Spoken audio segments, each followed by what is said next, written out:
میں سمجھتا ہوں کہ اپنے آپ سے جو بات شروع ہوگی نا، اقبال نے کہا تھا ڈھونڈتا پھرتا ہوں اے اقبال اپنے آپ کو، میں تو ڈھونڈتا پھرتا ہوں اے اقبال اپنے آپ کو، آپ ہی گویا مسافر آپ ہی منزل ہوں میں۔ تو آپ تھوڑی دیر میری بات پہ توجہ کرنا، اصلاح اور سمجھنا اور سلجھنا، اس وقت جن چیزوں کی زیادہ ضرورت میں محسوس کر رہا ہوں وہ میں آپ کی خدمت میں عرض کروں گا۔ سب سے پہلی بات، اگر آپ چاہتے ہیں کہ میری اور آپ کی اصلاح ہو تو جو سب سے ضروری بات ہے وہ یہ ہے کہ ہمیں اپنی سوچوں کو صحیح کرنا پڑے گا۔ پاکستان میں نا 5 لاکھ مریض رجسٹر ہے ڈپریشن اور ٹینشن کا، جو سرکاری اعداد و شمار کے مطابق رجسٹرڈ ہے۔ ایک چھوٹی سی گزارش اور کر لوں آپ سے، رہنے دوں کوئی ہاں نہ تو کرے نا یار، میں نا زیادہ موبائلوں پہ ویڈیو بنانے کے بھی حق میں نہیں، مجھے یہ شک پڑنے لگ گیا ہے کہ کہیں ہمارے سارے بچے ہی صحافی نہ بن جائیں، ہم نے اور بھی تو کام کرانے ہیں نا، اور بھی غم ہے زمانے میں محبت کے سوا، تو مہربانی کریں سارے صحافی نہ بنے، اور بھی کافی شعبے ہیں، یہ ویڈیو والے سے دوستی تو ہوگی آپ کی تو یہ دے دیں گے آپ کو انشاءاللہ تعالی، آپ ان کو پہچان لیں، اور جو زیادہ ضروری سمجھے اس کو میں منع بھی نہیں کرتا، لیکن مجھے یوں لگنے لگا ہے کہ تصویر ہم نے فرض کفایہ سمجھ لی ہے، یہ ضرورت کے لیے جائز ہے، اس کو نفسیات پہ سوار نہ کریں، اچھا نہیں لگتا، ذرا یہ ضرورت ہے، بس ایک ضرورت ہے، عموم بلوہ ہے، ورنہ متقی بزرگوں کا تو فتویٰ یہی ہے کہ نہیں ہونی چاہیے۔ اللہ تعالی ہمیں سمجھنے کی توفیق عطا فرمائے۔ سب سے پہلی 5 لاکھ آدمی بھائی رجسٹر ہے، جو ٹینشن کی، ڈپریشن کی، بہت سارے لوگ کہتے ہیں جناب گھر میں دل نہیں لگتا، میری طبیعت میں جلد بازی ہے، بے قراری ہے، بے سکونی ہے۔ 5 لاکھ آدمی تو دوائی کھاتا ہے باقاعدہ، اور جو اس کے علاوہ نیند کی گولیاں کھا کے سوتے ہیں ان کا کوئی اعداد و شمار نہیں، اور رات کو بستر پہ لیٹنے کے بعد جن کو فجر کی اذان ہو جاتی ہے اور نیند نہیں آتی وہ بے شمار ہیں۔ ان مریضوں کو سب سے پہلے نفسیات کا ڈاکٹر یہ مشورہ دیتا ہے کہ تو اپنی سوچ صحیح کر، اچھا سوچا کر۔ جس معاشرے کی سوچیں اچھی ہوتی ہیں وہ معاشرہ صحت مند ہوتا ہے، اور جس معاشرے کی سوچیں اچھی نہیں ہوتی وہ معاشرہ صحت مند۔ قرآن مجید نے ہمیں حکم دیا، کہا یا ایھا الذین آمنوا اجتنبوا کثیرا من الظن ان بعض الظن اثم۔ قرآن پاک فرماتا ہے اے ایمان والو بہت سارے گمانوں سے بچو، بعض گمان بھی گناہ ہیں، بعض تمہاری سوچیں بھی گناہ ہیں، اچھا سوچو۔ صحیح مسلم کے لفظ ہیں، نبی پاک علیہ السلام نے فرمایا بدگمانی سب سے بڑا جھوٹ ہے، سب سے بڑا۔ یار ضروری ہے کہ وہ جو 2 بندے وہاں چوک میں کھڑے ہیں وہ میرے خلاف ہی بات کر رہے ہیں، اور وہ جو 2 میرے جاننے والے کھڑے ہیں وہ میرے خلاف ہی، او بھائی میں اتنا اہم نہیں، ان بیچاروں کو کوئی اور کام بھی ہو سکتا ہے، چھوڑ دیں آپ چھوڑیں کہ وہ سارے میرے ہی خلاف ہے، یعنی آپ نے کیا اپنے آپ کو سمجھ لیا، آپ کیا ہیں؟ ہر بندہ آپ کے خلاف ہے۔ اور کئی میں ایسے لوگوں کو دیکھتا ہوں میری طرح کے بعض نصیحت کرنے والے لوگ، ان کے پاس جمعہ پڑھنے لوگ آتے ہیں 95% پیار کرنے والے ہوتے ہیں، اپنی طرح کے اچھے لوگوں کی بات نہیں کر، 5% مخالفت کرنے والے ہوتے ہیں۔ 5% تو ویسے بھی ہونے چاہیے، نظر نہیں لگتی، اب سارے ہی آپ سے پیار کریں گے تو کام چلے گا ہی نہیں۔ 5% تو مخالفت والے ویسے بھی میری نظر میں تو سارے لوگ اللہ رسول کو مان گئے کہ کفر ہے ابھی، تو جب سارے ان کو نہیں ابھی تک مانے تو مجھے آپ کو کیسے مان جائیں گے؟ یہ کیا فکر؟ اب ہم کیا کریں گے؟ 95% پیار کرنے والے ذہن میں نہیں، وہ جو 5% مخالفت والے ساری تقریر انہی پہ لگ جائے گا۔ او خدا کے بندے ان کو چھوڑ ہی دے، ذہن میں ہی نہ لا، کو ضروری ہے کہ انہی کا تذکرہ کرنا ہے؟ تو 95 کی بات کر، دو تجھ سے مصطفیٰ کی محبت کی باتیں سننے آئے ہیں، چھوڑ ان کو، وہ کیا کہہ رہے ہیں، وہ کدھر جا رہے ہیں، اچھا سوچیں۔ اگر معاشرہ صحت مند کرنا ہے، اس کی اصلاح کرنا ہے، سب سے پہلے سوچ سے دیکھیں نا، اللہ اکبر، اگر اماں نے بیٹے سے کہہ دیا نا کہ ذرا 5 منٹ کمرے میں آنا، میں نے بات کرنی ہے، تو بیگم صاحبہ کہتی ہے میرے خلاف میٹنگ ہونے لگی ہے، تو آئی ہے جب اس کی عمر تھی 25 سال، تو اس سے پہلے یہ دونوں ماں بیٹا جب بیٹھتے تو تیرے خلاف میٹنگ کرتے تھے، عجیب بیوقوفی ہے نا۔ اور بیوی اگر خامند کو اٹھا کے لے گئی بیچ لوگوں کے کہ ذرا بات سننا، تو قرآن کہتا ہے ہن لباس لکم وانتم لباس لہن، مرد عورت کا لباس ہے، عورت مرد، میاں بیوی کے درمیان جو راز ہے وہ انہی کا ہے، وہ کسی دوسرے کا حصہ اس میں کوئی شریک ہی نہیں، یہ ایک دوسرے کا لباس ہے۔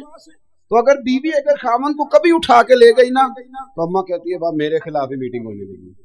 او بھائی یہ ایک دوسرے کا لباس ہے، ایک دوسرے کا پردہ ہے۔ ہم نے بدگمانیاں اتنی بڑھا لی ہیں، اتنی۔ میں ملک سے باہر تھا تو جو آدمی باہر بیٹھا ہوتا ہے وہ فوٹو اور طرح کی دیکھ رہا ہوتا ہے، اور جو یہاں ہوتے ہیں ان کے سامنے تصویر اور طرح کی ہوتی ہے۔ کراچی میں بڑی بدامنی رہی ہے، تو کیا کراچی کے لوگ کراچی چھوڑ گئے تھے؟ بسیں نا وہ لوگ بیچارے، چھوڑا تو نہیں انہوں نے۔ تو میں ان دنوں جب کبھی جایا کرتا تھا تو میں دوستوں سے کہتا تھا یار خبریں بڑی خوفناک ہیں، تو وہ کہتے تھے یار خبریں اور ہوتی ہیں، حقیقتیں اور ہوتی ہیں، ہم ٹھیک ہے کسی کونے میں ایسا ہو جاتا ہے لیکن ہم نے بسنا تو ہے نا۔ تو مجھے ایک صاحب کہنے لگے پاکستان کا بڑا برا حال ہے، میں نے کہا مثلا، کہنے لگے پیر سارے لٹیرے اللہ ماشاءاللہ، مولوی سارے لڑانے والے، سیاستدان کھانے والے، عوام میں نفسا نفسی ہے۔ میں نے کہا آپ بیٹھے ہیں باہر، آپ پڑھتے ہیں موٹی موٹی اخبار، آپ ہمارے ملک میں آئے، اگر آج بھی ہر جگہ نعتیں چل رہی ہیں نا اور ہر جگہ ذکر ہو رہا ہے، خانقاہیں آباد ہیں، سارے پیر جعلی ہوتے تو نعتیں جاری نہ ہوتی۔ یہ اچھے اچھے لوگ ابھی بھی موجود ہیں اور قیامت تک موجود رہیں گے۔ آپ کہتے ہیں علماء کر کچھ نہیں رہے، تو رمضان شریف میں مسجدیں تھوڑی ہوتی ہیں، حافظ زیادہ ہوتے ہیں کہ نہیں؟ تو مولوی تو کر کچھ نہیں رہا، تو یہ حافظ کون بنا رہا ہے؟ یہ کہاں سے پیدا ہو رہے ہیں بھائی؟ کوئی مسجد ایسی ہے جس میں جمعہ اس لیے نہ ہوتا ہو کہ خطیب کوئی نہیں ہے؟ کوئی ایسی مسجد جس میں نماز نہ ہوتی ہو کہ امام نہیں ملتا؟ تو مولوی تو کار کچھ نہیں رہے، تو یہ بندے کہاں سے پیدا ہو رہے ہیں؟ یہ لوگ کبھی ایسا ہو کہ جب میں مسئلہ پوچھنے گیا تھا تو مجھے مولوی کوئی نہیں ملا، بولے تو صحیح یار، کبھی ایسا ہوا ہو یا مولوی صاحب نے کہا ہو صبح 9 بجے آنا، ڈاکٹر تو یہی کہتا ہے نا، لیکن مولانا کو آپ یہ کہنے کی اجازت دیتے؟ کبھی ایسا ہوا ہے کہ مسئلہ پوچھنے گیا تھا پر مولوی نہیں ملا؟ تو میں نے کہا آپ دور بیٹھ کے ایسی باتیں کرتے ہیں، مدارس آباد ہیں، گورنمنٹ کوئی سرپرستی نہیں کرتی، لیکن اللہ کے فضل سے ہر سال رسول اللہ کے غلام تیار ہوتے ہیں، حافظ، قاری اور عالم تیار ہوتے ہیں۔ اور بات رہے گی سیاستدانوں کی، میرے ساتھ کوئی اختلاف کرنا تھا تو مجھے اعتراض نہیں، پر میں سارے سیاستدانوں کو بھی برا نہیں سمجھتا، میں سب کو برا، غلطیاں سب میں پائی جاتی ہیں، ہمیں ہمارے اندر بھی پائی جاتی ہیں، لیکن ایک لاٹھی سے ہر بندے کو ہانکنا یہ بھی درست نہیں ہے۔ میں بڑی تنقید کرتا ہوں جہاں بات تنقید والی ہو، لیکن خدا را ایک لاٹھی سے ہر چیز کو ہانکنا بھی، اگر پوری سیاسی جماعت کے اندر ایک ایم این اے بھی ٹھیک ہے نا تو اس کی تعریف کرنی چاہیے، ایک ایم پی اے پوری اسمبلی میں صحیح ہے تو اس کو صحیح، میں صحیح کہہ رہا ہوں آپ حضرات سے۔ اور جہاں تک بات عوام کی ہے، عوام میں نفسا نفسی ہے، تو میں نے کہا کوئی نفسا نفسی نہیں، اللہ کا فضل ہے۔ یہ زلزلہ آیا تھا کچھ سال پہلے، تو جس بوڑھی اماں کی شادی کو 40 سال بیت گئے تھے اور جہیز کی رضائی اس نے نکال کے استعمال نہیں کی تھی، اس نے بھی کہا تھا یہ بستر زلزلے والوں کو دے دو۔ وہ بیٹی جس نے خود سلائی مشین پہ بیٹھ کے سارا جہیز بنایا تھا نا، اس نے بھی اپنے ابا سے کہا تھا کہ میں 3 کپڑوں میں چلی جاؤں گی، لیکن وہ جو جہاں سیلاب آ گیا نا میرا سارا جہیز ان کو دے دو۔ یہ نوجوان جن کو تم برا کہتے ہو، جن کے بارے میں روز لوگ کہتے ہیں کہ لڑکے بڑے خراب ہو گئے، ون ویلنگ کرتے ہیں، یہ کرتے ہیں، تمہیں ون ویلنگ تو نظر آتی ہے، یہ نظر نہیں آتا کہ ایک بابا جی کو خون کی بوتل کی ضرورت ہوتی ہے اور 14 لڑکے لائن میں کھڑے ہوتے ہیں، یہ نہیں نظر آتا؟ یہ میری ملت کے جوان نہیں؟ یہ میلاد کا موقع آتا ہے تو جھنڈیاں کون لگاتا ہے؟ یہ شہر اور بازار سجاتا کون ہے؟ یہ رسول اللہ کے نام کے نعرے کون لگاتا ہے؟ اور میں نے کہا تمہیں غلط فہمی ہو گئی ہے، تم نے سمجھ لیا ہے یہ وطن شاید جو ہے وہ سیاستدانوں کا وطن ہے، یہ وطن سیاستدانوں کو نہیں، یہ داتا علی اجمیری کا وطن ہے، یہ بابا فرید الدین مسعود گنج شکر کا وطن۔ سوچیں صحیح کریں، اور اس پر میں اپنی ساری اس گفتگو پر ایک حدیث پڑھ دوں تاکہ بات مضبوط ہو جائے، نسائی میں اور جامع ترمذی میں موجود ہے۔ نبی پاک علیہ السلام نے فرمایا میری ساری امت کبھی گمراہی پر جمع نہیں ہوگی. یہ ہو سکتا ہی نہیں کہ سارے لوگ برے ہو جائیں. یہ حضور نے نص بیان کر سارے لوگ برے ہو سکتے. مسئلہ یہ ہے کہ میں نے اینک لگا لی ہے نا تو میں اپنی اینک کی گرد نہیں صاف کرتا, میں سامنے والے کا چہرہ صاف کرنا شروع کر دیتا ہوں. خدا را اینک کی گرد صاف کریں, اینک کی اپنے آپ کو ٹھیک کریں. سوچ جب آپ نے کھڑے ہو کے چھت پہ دیکھنا ہے تو بندے بونے بونے نظر آنے. میں اکثر کہا کرتا ہوں کوئی چھوٹا اس وقت نظر آتا ہے جب اسے دور سے دیکھا جائے یا غرور سے دیکھا جائے. قریب جا کے دیکھا کرو, عاجزی سے دیکھا کرو, بڑے بڑے لوگ نظر آئیں. ہماری تو مصیبت یہ ہے کہ عشق کا اپنا غرور, حسن کی اپنی انا, اس نے آنے نہ دیا ہم نے جانے نہ دیا. ہم تو اس چکر میں پڑے ہوئے ہیں جب اپنی اپنی انا لے کے بیٹھے رہیں گے. میرے نا ابھی رضوی صاحب سے میں نے کہا جب میں جاؤں تو نعرہ نہ لگوانا, لوگوں کو کھڑا نہ کرنا. کہنے لگی کیوں؟ میں نے کہا اس لیے کہ وہ پہلے سے ہیں تو انہیں سزا ہے کہ جو بندہ آئے کھڑے ہو. دیکھیں نا ایک بندہ بیچارہ مغرب سے آیا ہوا ہے یا عشاء سے آیا ہوا ہے, تو جو بندہ آ رہا ہے اس کے میری طرح کے بندے اس کے دل میں امید ہے کہ کھڑے ہوں. تو پہلا ہونا سی نا. یہ کیا عجیب حرکت ہے. اور بزرگ لوگ بیٹھے ہوتے ہیں اور میری طرح کا بندہ ہے تو ان کو کھڑا کرو, اور عجیب و غریب سے دھکے لگتے ہیں. ہمارا دعویٰ تو فقیری کا ہے, تو فقیری میں تو انا ہوتی کوئی نہیں, اس میں تو جو ہٹو بچوں کی کہانی کوئی نہیں, اس میں تو لوگ حضرت خواجہ باعزید بستامی, حضرت خواجہ ان کو سب سے پہلے سلطان العارفین کہا گیا ہے. اور حضرت خواجہ باعزید نے ایک دفعہ دعویٰ کیا تھا, فرمایا میرا اصلی نام یاد کر لو, رب تمہاری بخشش فرما دے گا. اتنا بڑا آدمی. ایک شخص ملنے آ گیا, اس نے پوچھا حضرت خواجہ پیر باعزید بستامی آپ ہیں؟ تو آپ فرمانے لگے 30 سال ہو گئے میں تلاش کر رہا ہوں, اگر حضرت خواجہ پیر تمہیں ملا تو میری بھی ملاقات کرا دینا. 30 سال سے ڈھونڈ رہا ہوں. یہ کہہ کہ آپ چلے گئے تو اس نے دوبارہ ایک بندے سے پوچھا کہ حضرت خواجہ پیر باعزید بستامی, تو کہنے لگا ابھی تو تم باتیں کر رہے تھے ان سے. کہ میں نے تو ان سے کہا ہے کہ آپ حضرت خواجہ پیر باعزید بستامی ہیں, تو وہ کہنے لگے میں 30 سال سے ڈھونڈ رہا ہوں. فرمانے لگے یہی تو وہ مانتے نہیں کہ میں حضرت خواجہ پیر ہوں, یہ تو وہ مانتے نہیں نا. تم نے کہنا تھا باعزید بستامی آپ ہیں, پھر وہ قبول کر لے. اتنا لمبا رٹا, اتنا بڑا مسئلہ, اتنی بڑی, چھوٹا لقب سے بھی کام چل جاتا ہے. اور یہ جو کہ مولوی پیروں کی بات ہو رہی ہے تو آپ بڑے ہنس رہے ہیں. ویسے یہ ہے کہ محلے کے چودھری کا اشتہار پہ نام نہ لکھیں تو وہ بھی محفل میں کوئی نہیں آتا. ہن ناراض ہوئے ہو تسی تھوڑے تھوڑے.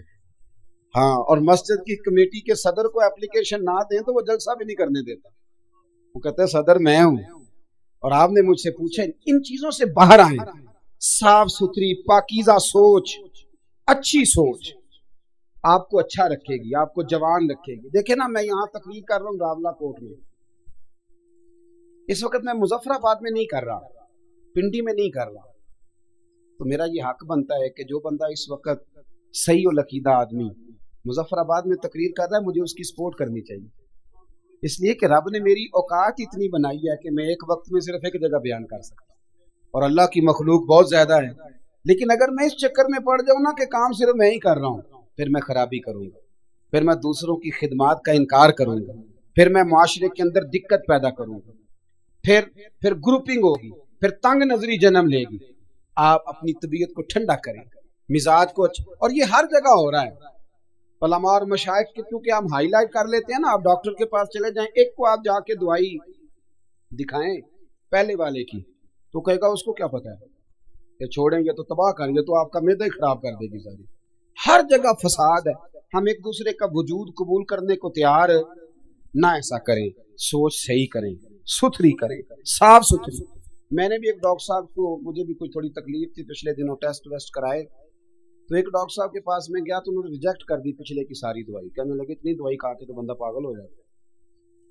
میں نے ان سے کہا کہ سب سے پہلے تو آپ اس ڈاکٹر کے خلاف میرے ساتھ چل کے مقدمہ کریں, اور پھر اس انسٹیٹیوٹ پر مقدمہ کریں جس نے اسے MBBS کی ڈگری جاری کی, اور پھر جتنے سالوں سے یہ دوائیاں لوگوں کو لکھ کے دے رہا ہے اس کی پریکٹس کی عمر کو 25 سال ہو گئی ہے. ان 25 سالوں میں جتنے مریضوں کا پیسہ اس نے کھایا اس کا آپ بھی حساب دیں گے, وہ بھی دے گا. کہنے لگے پیر صاحب آپ تو دور ہی نکل گئے. میں نے کہا کیا تماشا بنایا ہے, قوم کو تقسیم کر دیا ہے. ہر بندہ جو ہے وہ آ کے کہہ دیتا فلانا غلط ہے. ایسے بھی کبھی ہوا ہے؟ خدا را دوسروں کا وجود مانو. پتہ ہے میرے مدینے والے محبوب کی شان کیا ہے؟ میرے رسول پاک کا کمال یہ ہے، قرآن ہے میرے نبی کی شانوں کا بیان، لیکن میرے رسول پاک پر نازل ہونے والی کتاب میں حضرت موسیٰ کی شانیں بھی ہیں، حضرت عیسیٰ کا مرتبہ بھی ہے، جناب مریم کا ذکر بھی ہے، حضرت سلیمان کی باتیں بھی ہیں، حضرت عیسیٰ کے معجزات بھی ہیں. میرے رسول کریم نے فرمایا ہے یاد رکھو شانوں والا وہ ہوتا ہے جو دوسروں کی شانیں بھی بیان کرے. یہ کیا بات ہوئی کہ اتنی تنگ نظری ہونا؟ اعلیٰ حضرت فاضل بریلوی رضی اللہ تعالیٰ عنہ کے سامنے ایک شخص نے شعر پڑھا. اس نے کہا شان یوسف جو دبی وہ بھی اسی در پہ دبی. حضور کے در کی بات کر رہے ہیں صلی اللہ علیہ. شان یوسف جو دبی یعنی حضرت یوسف کا حسن بھی اگر معاذ اللہ دبا تو یہاں آ کے دبا. اعلیٰ حضرت فرمانے لگے یہ تو کیا کہہ رہا ہے، میرے نبی کسی کو دبانے نہیں آئے. تو کہا حضرت پھر کیا پڑھوں؟ فرمایا کہو کہ شان یوسف جو بڑی وہ بھی اسی در سے بڑی. شان یوسف جو بڑی وہ بھی، حضور پر سورہ یوسف نازل ہوئی ہے تو حضرت یوسف کا ذکر قیامت تک باقی رہے گا. تو شان یوسف جو بڑی وہ بھی. تو سوچ اچھی کریں، صاف ستھری. تمہارا بڑا عجیب مزاج ہے. ایک پیر صاحب کے مرید ہیں، پیر صاحب باشرہ ہیں، سنت کے مطابق داڑھی ہے، سر پہ پگڑی ہے، امامہ ہے، 5 نمازیں پڑھتے ہیں. میرے اور آپ کے لیے اتنا ہی کافی ہے، بہت کافی. اس کے اندر کیا ہے، وہ کھا کتنا گیا ہے، وہ لے کتنا گیا ہے، اور اس نے بنا کے لیا ہے، یہ حساب لینے کی ڈیوٹی اللہ کی ہے. نہ ہم نے دیا ہے نہ حساب ہمارے. سنت شریعت کا پابند ہے، اس سے زیادہ ہمارا تفتیش کرنا بنتا، لیکن ہم نے تو حد کر دی. ہم تو وہاں تک چلے گئے جہاں ہماری ذمہ داری. خدا را سب سے پہلے سوچ. امام عبداللہ جعفری رحمۃ اللہ علیہ فرماتے ہیں کہ سارا بغداد حضرت بشر یافی سے محبت کرتا تھا، اور صرف انسان نہیں جانور بھی ان کی قدر کرتے. وہ ننگے پاؤں چلتے تھے تو جانور بغداد کی گلیوں میں گوبر نہیں کرتے کہ رب کریم کا بندہ جا رہا ہے. اللہ کے ولیوں کی تو جانور بھی حیا کرتے. وہ گزرتے تھے نا تو جانور بھی. بغداد کا ایک تاجر تھا. جب اللہ تعالیٰ کسی کو مال دیتا ہے نا تو وہ بندہ سیانا بھی ذرا زیادہ ہو جاتا ہے دوسروں سے. اس کی سارا دن نا مشورے دینے میں اس کا وقت گزرتا ہے. علماء کو بھی مشورے دیتا ہے. وہ کہتا ہے اس موضوع پہ جمعہ پڑھایا کرو، اس لیے کہ آج کل اس موضوع کی ضرورت ہے. چونکہ 50,000 جو دیتا ہے مسجد میں سال کے بعد. تو میں کہتا ہوں اکثر کہ تیرے پاس پیسے نہ ہوتے تو پھر میں پوچھتا تجھ سے مشورہ کون لیتا ہے. اپنی حیثیت کا تعین کرو، کس چکر میں پڑ گئے ہو. سارا دن مشورے دیتے گزر جاتی. اللہ نے اپنے فضل سے نواز دیے، بس کرو، سب سے تو سیانا. حضرت سالم بن عبداللہ رضی اللہ تعالیٰ عنہ کے پاس پیسے آئے تو حضرت عثمان غنی نے انہیں کہا کہ مبارک ہو اللہ نے مالدار کر دیا. تو فرمانے لگے یار چھوڑو، پہلے لوگ میری ذات کی عزت کرتے تھے، اب میری جیب کی کرنے لگ گئے. اتنے ہی ٹھیک تھے جتنے ذات کی عزت کرتے. مجھے پتا تو تھا کہ میرے کمال کی وجہ سے. تو یہ بندے کے پاس پیسے آتے ہیں نا تو ناراض نہ ہونا آپ لوگ. میں نے دیکھا ہے یہ سویرے سویرے غریب عورتیں آ کے بیٹھتی ہیں رمضان میں زکوٰۃ لینے والی. اندر سے خبر آتی ہے کہ سیٹھ صاحب ٹوتھ پیسٹ کر رہے ہیں، پھر خبر آتی ہے کہ اخبار پڑھ رہے ہیں. تھوڑی دیر کے بعد پتہ چلتا ہے کہ بڑا ٹھنڈا آ گیا تھا تو اب وہ گرم لینے گیا ہے ملازم. اور پھر وہ باہر نکلتے ہیں تو پھر وہ کہتے ہیں کہ تم لوگ سویرے ہی آ جاتے ہو، سونے بھی نہیں دیتے. وارث شاہ مان کری نہ وارثاں دا، رب بے وارثہ کر کے مار دائی. اللہ کی بے نیازی سے ڈریں. اگر اللہ نے دینے والا بنا دیا ہے تو لوگوں کو ٹٹولتے پھرتے ہو. امام شافعی سے آ کے ایک شخص نے کہا تھا جی مجھے تو کوئی ضرورت مند حقدار ملتا ہی نہیں، میں دوں کس کو؟ تو امام صاحب کہنے لگے پہلے تو بتا جو اللہ نے تجھے دیا تو اس کا حقدار تھا؟ تیرا حق بنتا تھا جو رب نے دے دیا؟ کہنے لگا جی نہیں. تو فرمانے لگے تو پھر کیوں لوگوں کو چیک کرتا پھرتا ہے؟ اگر رب نے فضل سے دے دیا ہے تو تو بھی دیکھ، اگر کوئی ضرورت مند ہے تو زیادہ ٹٹولا نہ کر. بہرحال بات لمبی نہ ہو جائے، مضمون پہ رہنا چاہتا ہوں. حضرت بشر حافی کا سارا شہر قدر کرتا، پیار کرتا. وہ بغداد کا ایک تاجر کہتا جی مجھے نہیں بابا اچھا لگتا. بھی آپ کو کیوں نہیں اچھا لگتا؟ توجہ ہے میری بات پر؟ آپ لوگ زیادہ تھکے ہوئے تو نہیں؟ کچھ دوست نا مجھے گھورتے ہیں تھوڑا تھوڑا، پتہ نہیں، میں کیونکہ کمزور آدمی ہوں تو مجھے احساس ہوتا ہے کہ یہاں تو دیر سے بیٹھے ہوئے، یا کوئی ایسی بات ہے جس کی وجہ سے مجھ سے ناراض ہیں، آپ بالکل فکر نہیں کریں، میں جلدی چلا جاؤں گا انشاءاللہ۔ اور تقریر بھی میں لمبی نہیں کرتا، میں کرتا ہی تھوڑی ہوں، میں تو جمعے میں گھنٹہ نہیں کرتا، میں تو مختصر بات کرنے کا قائل ہوں، تو تھوڑی آپ پریشان نہ ہوں، اور کوئی ایسی بات بھی نہیں کروں گا جس سے آپ محسوس کریں کہ کوئی معاملہ خراب ہو رہا ہے۔ اللہ تعالیٰ آپ کو بہترین صلہ عطا فرمائے۔ وہ بغداد کا ایک تاجر کہتا ہے مجھے نہیں جی بابا اچھا لگتا، کچھ لوگ ہیں نا سٹائل ذرا ہٹ کے، یعنی سب سے الگ بات کرنی ہے، علیحدہ بولی بولنی، مجھے نہیں، بھی تمہیں کیوں نہیں اچھے لگتے؟ کہنے لگا جی یہ جمعے والے دن نا جمعے کے فرض پڑھ کے چلے جاتے ہیں، باقی نماز نہیں پڑھتے مسجد میں۔ مسجد میں کون سی نماز پڑھنی ضروری ہے جی؟ تو باقی جس کا جہاں دل کرے وہاں آپ پابندی لگا سکتے ہیں۔ میرے ایک مدرسے کا طالب علم تھا، تو کچھ لوگ میرے پاس آئے، کہنے لگے پیر صاحب بچہ دے دیں نماز پڑھانے کے لیے، دے دیا، پھر شکایت آ گئی، کہنے لگے عصر کی پہلی 4 سنتیں نہیں پڑھتا اور عشاء کی پہلی 4 سنتیں نہیں پڑھتا۔ میں نے کہا واپس کر دو۔ کہنے لگے جی آپ تو ناراض ہو گئے۔ میں نے کہا یار جس چیز کی پابندی اللہ رسول نہیں لگاتے تم کیوں لگاتے ہو؟ رب رسول اگر وہ سنتیں ضروری ہوتی تو فرض کر دی جاتی، تو جس کی اللہ رسول پابندی نہیں لگا رہے، ہمارا عجیب مزاج ہے نا، اس کی ہم پابندی لگاتے، کتنی غلط بات۔ اور میں چاہے چوتھی رکعت میں شامل ہوں، امام صاحب پر پابندی ہے کہ نہ وہ بچہ دیکھیں نہ بیمار دیکھیں، وہ اذان سے پہلے مسجد آئیں اور جب تک آخری سیٹھ باہر نہ نکلے وہ باہر نہ جائیں۔ ایسے تو نہ کرو یار، کم از کم خیال کریں تھوڑا سا، ہر شخص کی ضروریات ہے جس طرح میری اور آپ کی۔ وہ کہتے جی یہ فجر پڑھ کے نا فرض جمعے والے دن چلے جاتے تھے، باقی نماز نہیں، مجھے اچھا نہیں لگتا۔ ایک دن ایک بندے نے سمجھایا اس تاجر کو کہ یار تو اس اتنی سی بات پر ایک بزرگ پر تنقید کرتا ہے، اور ہمارا مزاج ہے 99 خوبیاں ہوں گی، ایک خامی ہوگی پر ہم خامی کا ذکر کریں گے، حالانکہ انسان ہے، ایک خامی تو رہے گی، خامی کا ذکر کریں گے۔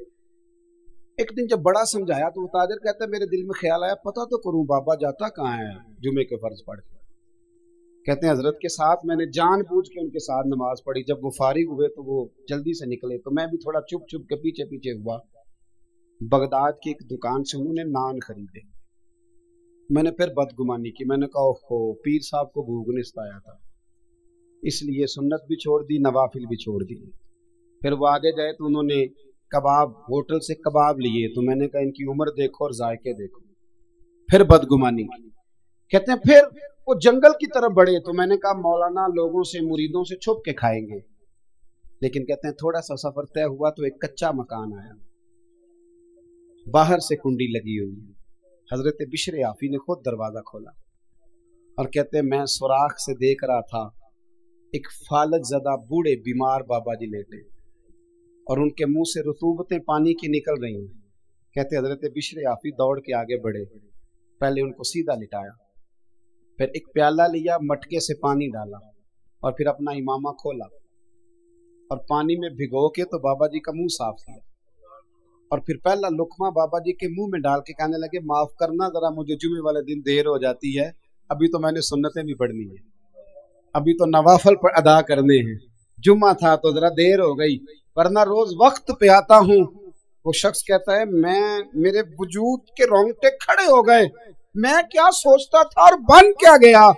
اور فرماتے ہیں پھر وہ بیمار بزرگ وہ بولے اور کہنے لگے بشر عافی میرے تو اپنے بھی مجھے چھوڑ گئے اور 14 سال ہو گئے ہیں تو میری 2 وقت کی روٹی لے کے آتا ہے، میں پتہ نہیں زندہ لاش کب تک بنا رہوں گا، تو کب تک آئے گا؟ خدا کے بندے تو ہیں ہزاروں اور بنوں میں پھرتے ہیں مارے مارے، میں اس کا بندہ بنوں گا جس کو خدا کے بندوں سے پیار ہوگا۔ کہا 14 سال سے آ رہے ہو، کب تک آؤ گے؟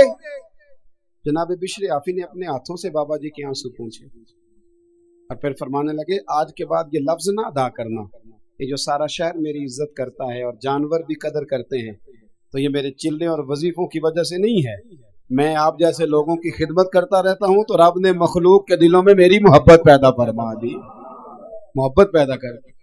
وہ کہتے ہیں کھانا کھلا کے حضرت بشر عافی باہر نکلے تو میں قدموں میں بیٹھ گیا، میں نے کہا مرید کر لے۔ کہنے لگے ایک شرط ہے، توجہ ہے میری بات پر، یہاں کرامت ہوتی بھی نہیں تو لوگ فیس بک پہ دے دیتے ہیں کمپنی کی مشہوری کے لیے، کیا تماشا ہے، جو باتیں چھپانے کی تھی وہ بتا رہے ہو، یہ کیا بگاڑ دیا تصوف کا رنگ جڑے محرم راز حقیقت دے وہ تے راز حقیقت کھول دے ہی نہیں. اے جنہ ویکھیا نہیں او کرن گلاں، جنہ ویکھ لیا او تے بول دے ہی نہیں، تو بات ہی نہیں کرتے. وہ تو حضرت بشر حافی فرمانے لگے ایک شرط ہے اگر تو نے میرا مرید ہونا ہے. کب وہ کیا فرمانے لگے یہ جو تو نے دیکھا ہے نا میری زندگی میں کسی سے بات نہ کرنا، یہ میری شرط ہے. پھر فرمانے لگے یہی تو چند نیکیاں جن کے سبب اللہ قیامت پہ رحم فرمائے، یہ بھی لوگوں کے سامنے لے آؤں. وہ شخص کہتا ہے جسے میں سمجھا کرتا تھا نا کہ یہ ان کا گناہ ہے، وہ ان کی سب سے بڑی نیکی نکل آئی. بہت ساری جگہوں پہ ہم سمجھ کچھ رہے ہوتے ہیں اور نکلتا سوچ صاف کریں، اچھی کریں. جو جس مقام پہ ہے اسے وہاں وقار دینا سیکھیں، عزت دینا سیکھیں. دوسری اصلاح معاشرہ کے لیے میرے ذہن میں جو بات ہے وہ یہ ہے کہ زندگی میں نا خودداری پیدا کریں. خودداری یہ جو آج مزاج بن گیا نا دوسروں کے مال پر نظر اور کسی کا ہاتھ تھام کے راتوں رات بڑا ہونے کی کوشش، اس سے باہر آ جائے. اللہ نے جہاں مجھے بہتر سمجھا رب نے وہاں مجھے بٹھایا، اور اللہ نے جہاں آپ کو بہتر سمجھا اللہ نے آپ کو وہاں. دیکھیں نا اس محفل میں میری کارکردگی صرف اتنی ہے کہ میں تقریر کر رہا ہوں. اس محفل کا سب سے بڑا کارکن وہ ہے جس نے سب سے زیادہ محنت کی ہے، اس کا اعزاز سب سے زیادہ ہے. وہ اشتہار لگانے والوں کو اکثر سٹیج پر بیٹھنے کی جگہ نہیں ملتی، حالانکہ اصل کام ان لوگوں کا ہوتا ہے جو یہ محنت کرتے ہیں جدوجہد. تو رب کریم نے جہاں جس کو رکھا ہے نا اللہ نے اسے وہی پسند کیا ہے. ہم نا ناراض نہ ہونا، ہم سب کی ایک چھوٹی سی سیاست ہے، ہم نا اپنی سیاست کے زور پر آگے جانا چاہتے ہیں. جب انسان چلاکیاں کرنے کی کوشش کرتا ہے تو پیچھے رہ جاتا ہے، اور جب اپنے آپ کو اپنے رب کے حوالے کر دیتا ہے تو اللہ رسول سے کبھی ضائع نہیں کرتے. اللہ رسول کبھی ضائع. ہماری وہ جو چکر بازی ہے نا، میری ملت کا جوان پڑھا لکھا ہے، خوبصورت ہے، قد کاٹھ والا ہے اور بڑا کچھ کر سکتا ہے، لیکن وہ سوچتا ہے کہ میری لندن والی پھپھو مہربان ہو گئی تو پھر میرا کام بنے گا، امریکہ والے ماموں نے میرا ہاتھ تھام لیا تو پھر میں بچ جاؤں گا، وہ سیٹھ اگر میرے ساتھ سیٹ ہو گیا تو نظام چل جائے گا. تو بچے خواب دیکھتے ہیں کہ میں سویرے اٹھوں تو نوٹوں سے بھرا ہوا تھیلا میری دہلیز پہ پڑا ہو. یہ کاہل قوموں کی سوچ ہے، اور اتنی اب ہماری گراوٹ ہے سوچ کی، اور خودداری سے اتنے دور چلے گئے ہیں کہ شادیاں سیاسی ہونے لگ گئی. یعنی بچہ کہتا ہے امیر گھر میں بیاہ کراؤں گا، اس کا والد کہتا ہے کہ وہاں تیری شادی ہو گئی تو چلو کو 50-60 لاکھ ادھر سے آ جائے گا، کو 10-15 میرے سے ملے گا تیرا کام. جو آدمی اپنی بیوی کی گاڑی چلا کر گزارا کرنے کا عادی ہو اور ذہن رکھتا ہو، وہ کیا آپ اس کو معاشرے کا کوئی باوقار آدمی کہیں گے؟ جو بیوی کے پیسوں پر گزارا کرنے کا مزاج بنا لے. اقبال کہنے لگے غیرت ہے بڑی چیز جہان تگ و دو میں. غیرت ہے، بولیے، غیرت ہے بڑی، دنیا میں کوئی پیشہ برا نہیں. ریڑھی لگانا بھی بڑی اعلیٰ بات ہے، بہت اعلیٰ بات ہے، بہت. میرے ساتھ بہت سارے لوگ نا تصویریں کھنچواتے ہیں، حالانکہ میں زیادہ قائل نہیں فوٹو کا. شاید آج تک میں نے ڈیمانڈ نہیں کی کہ میری فوٹو کھینچو، اور ہو سکتا ہے مطلب یہ کوئی کنفرم نہیں، لیکن میری دانش بینش میں ایسا نہیں کہ میں نے کبھی اپنے ہاتھ سے فوٹو بھی کھینچی ہے. مزاج نہیں، طبیعت نہیں، دلچسپی نہیں. لیکن میرے گاؤں کا ایک موچی ہے جوتے گانٹتا ہے، اس شخص نے 4 بیٹیاں بیائی ہیں جوتے گانٹ کے. اور میرے ابا جی بتایا کرتے تھے کہ جن دنوں نا دھیلا چونی جوتا گانٹنے، اب تو جوتے کوئی گنڈواتا ہی نہیں، اب تو گانٹنے کا رواج نہیں، اب تو بچے نیا ہی لیتے ہیں. تو جوتا گانٹنے کے لیے جب اس کو دیتے تھے تو چونی اگر اس کی ہوتی تھی نا تو اس کو کہتے تھے نا روپیہ تو رکھ لے. تو کہتا کیوں رکھوں جی، میری چونی ہے تو میں نے چونی لینی ہے. اور ناراض ہو جاتا تھا. 4 بیٹیوں کی شادی کی ہے اس نے، پھر اللہ نے اسے عمرہ بھی کرایا، اور آج بھی وہیں بیٹھا ہے. تو میں جب گاؤں جاتا تو میں کہتا ہوں چاچا میں تیرے ساتھ تصویر کھنچوانی ہے، تو مجھے کہتے ہیں پتر میرا تو منہ بھی نہیں تو پیا میرے ساتھ فوٹو. تو میں کہتا ہوں یار تو ایک انسان ہے، تو ایک مثال ہے. جس بندے نے ہاتھ پھیلانے سے نفرت کی ہو، اب تو چندہ ہی چندہ رہ گیا، چندہ ہی چندہ. اس کے علاوہ اللہ معاف کرے کوئی دوسری شے میں گلاسکو میں تھا تو مجھے ایک صاحب کہنے لگے آپ نے کوئی اعلان شلان نہیں کرنا، مدرسہ نہیں ہے؟ میں نے کہا مدرسے بڑے ہیں پر اللہ کا فضل ہے، کیونکہ وہ نبی کریم کے نام کے ہیں تو ہمیں کبھی کمی کوئی نہیں آئی، کبھی نہیں کمزوری آئی، رونے کا مزاج بھی نہیں، وہ چل رہا ہے مدرسہ۔ تو میں نے کہا آپ کیا سمجھتے ہیں جو یہاں آیا ہے وہ چندے لے نہیں آیا ہے؟ کیا مزاج آپ لوگوں نے بنا لیا، اس سے نکلیں۔ وہ بھی کوئی قومیں ہوتی ہیں جو ہر وقت ہاتھ پھیلا کے رکھتی ہیں۔ قرآن مجید نے صحابہ کی تعریف کی، لا یسألون الناس الحافا، وہ لپٹ لپٹ کر سوال نہیں کرتے۔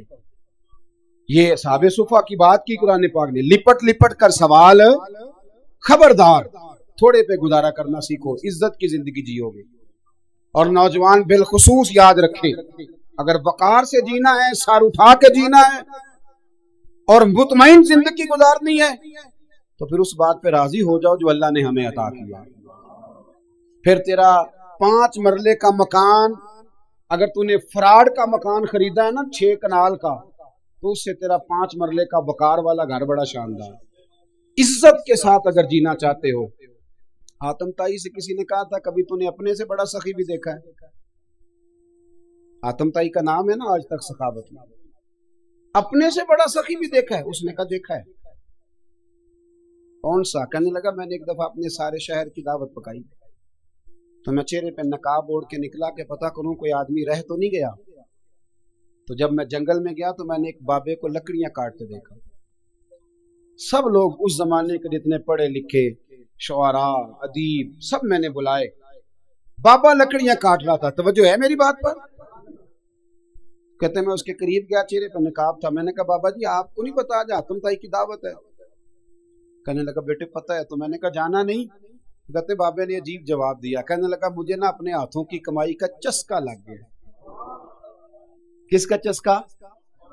ہاں آج کل چسکا یہ ہے کہ کسی کو پارٹی کیسے ڈالنی ہے، کیسے مفت کی روٹی کھانی ہے۔ کس کا چسکا لگ گیا؟ اپنے ہاتھوں کی۔ بولیے۔ میرے نا مدرسے میں ایک لائق بچہ پڑھتا ہے، مالدار گھرانے کا تھا، تو تھوڑی سی نا آپ کو پتہ ہے دوران طالب علمی ہمیں بھی بڑے بہانے آتے تھے تو یہ چیزیں یاد آتی ہیں، تو تھوڑا آگے پیچھے ہوتا تھا۔